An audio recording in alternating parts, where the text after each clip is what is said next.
Hey, what's going on, Guardians? TBL here, and it's Armsday, so we're going to be bringing you our Armsday recommendations for October 12th. Alright, so let's go ahead and dive on into this.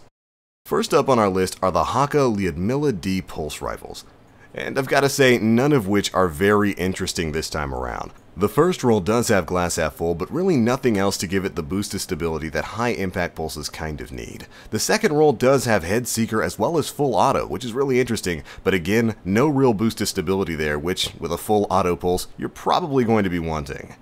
Roll number 3 is interesting in that it's the only one with counterbalance, but its surrounding perks don't really complement it too well. It's got danger close and in the final tree, single point sling, hand loaded, and reinforced barrel. So you can technically get counterbalance plus some extra range, but it's certainly a far cry away from what the god roll would be considered to be. Next up, we've got the Haka Tamar D sniper rifle, which is a pretty good starting sniper for people looking to get used to the sniping in Destiny. Roll 1 and 3 are very similar in that they both have unflinching, performance bonus, and perfect balance, all pretty good perks for sniper rifles. It's also got injection mold for a nice little boost of stability. Roll number 2 is less good. It's rocking Take a Knee, partial refund, and perfect balance, none of which really make for too great a combination. Take a Knee did get buffed, but partial refund just isn't that effective of a perk.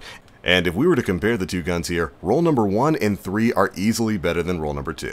Now, like I said before, roll number 3's got the same basic combination as roll number 1, even down to the injection mold perfect balance rolls.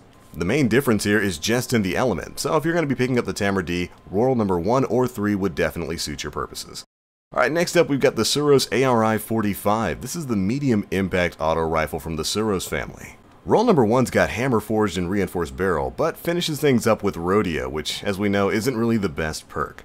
Roll number 2 does come in a little bit better with a mixture of fitted stock and injection mold, but it finishes things out with focus fire, which slows down your rate of fire but gives you a little bit more range and impact. Kind of an interesting combination there, but definitely nowhere near what we would consider the god roll. You'd want something to maximize the stability without affecting the rate of fire. And finally, roll number 3 does have SPO28 for the boost aim assist, but when it comes to the actual perks on the weapons, there's nothing really too exciting here. I would definitely skip out on roll number 3 and really using any of the Suros ARI packages this week. Just hold on to that for a better roll.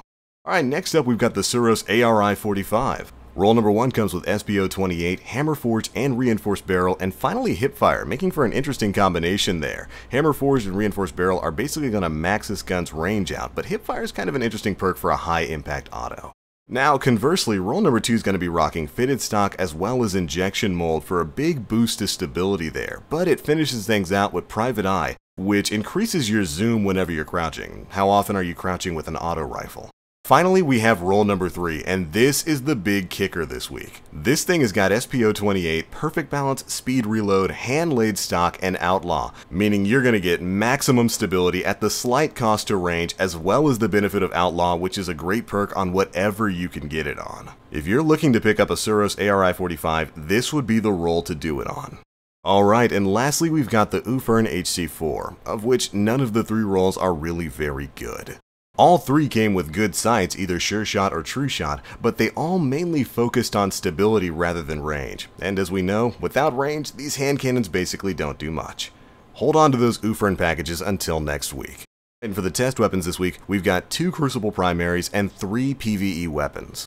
As for next week's orders, we've got the Suros DIS-43 Scout Rifle, the Haka Geharus D hand cannon, the Omelan Kumakatak HC4 hand cannon, the Haka Herja D pulse rifle, and finally we've got the Haka Strongbow D shotgun.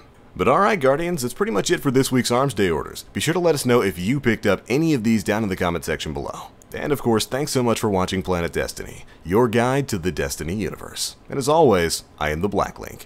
You Guardians stay frosty.